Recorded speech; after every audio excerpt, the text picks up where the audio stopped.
Many years ago, I want to change the world. Now, I think if we want to change the world, we change ourselves.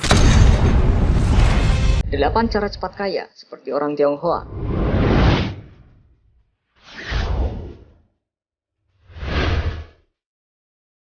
Banyak beberapa negara di Asia Tenggara, seperti Malaysia dan Filipina, sekitar 7 dari 10 orang terkaya adalah keturunan Tionghoa.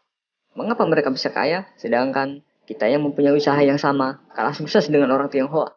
Ternyata, mereka mempunyai trik-trik tertentu yang mungkin bagi orang pribumi merupakan hal yang masih tabu. Berikut ulasannya.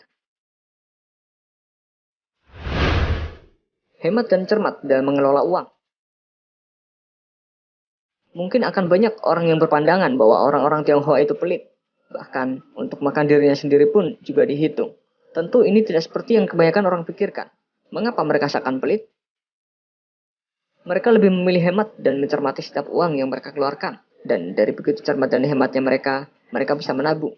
Jika kita biasanya menyisihkan 10-20% dari pendapatan kita, mereka bisa 50-80% dari pendapatan mereka. Jauh memikirkan masa depannya. Ketika banyak dari kita yang menggampangkan masa depannya sendiri, hidup itu apa yang kita jalani sekarang. Masa depan itu hanya untuk mereka yang sudah tua saja dan masih banyak waktu. Justru mereka para orang Tionghoa takut akan ketidakpastian akan masa depan mereka dan dengan giat mempersiapkan masa depannya sebaik mungkin agar tidak hidup merana. Mengerti cara membuat uang tumbuh. Mereka biasanya lebih suka mengisi keseharian dengan berbisnis. Bisa kita perhatikan sendiri, di mana ada suatu usaha, baik itu toko, usaha jasa, hingga pabrik-pabrik, kebanyakan yang punya adalah mereka warga keturunan Tionghoa. Seakan mereka tahu dengan persis di mana tempat uang itu akan jatuh. Mengejar jumlah. Dan kebanyakan dari mereka, juga ketika berbisnis, tidak selalu mengejar untung besar, lebih mengejar jumlah yang banyak.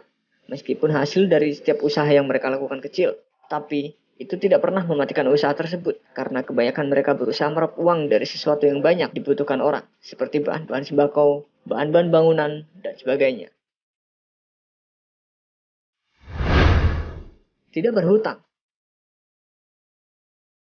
Jika banyak dari kita yang suka meminjam, bahkan hal itu menjadi suatu kebiasaan, justru mereka menghutang itu adalah suatu aib dan merupakan pilihan terakhir yang mereka lakukan. Jika mereka mendapatkan musibah keuangan, dan merasa benar-benar tidak sanggup lagi, barulah mereka akan berhutang.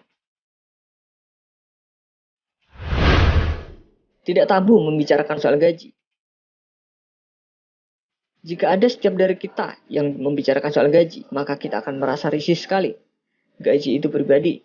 Justru mereka tidak begitu. Mereka jauh lebih terbuka tentang gaji mereka, dan sering membicarakan soal gaji. Dari gaji itu bisa dibuat apa saja. Selalu menawar untuk mendapatkan harga terbaik. Ketika berbelanja atau membeli sesuatu, mereka tak segan dengan menawar. Bahkan menawar sadis sampai 70% di bawah harga yang diberikan. Prinsip orang Tionghoa, jangan malu untuk menawar. Memberi yang terbaik untuk orang tua dan guru. Sama seperti budaya orang Timur, siapa yang menghargai orang tuanya, dia akan mendapat kebahagiaan. Bagi orang Tionghoa, menghormati orang tua, termasuk di dalamnya para guru, tidak bisa ditawar-tawar. Jika mereka hendak memberi, pasti mereka memberikan yang terbaik yang bisa mereka usahakan. Dan dari perbuatan mereka itu, diyakini akan memberikan kedamaian dan kehidupan yang lebih baik.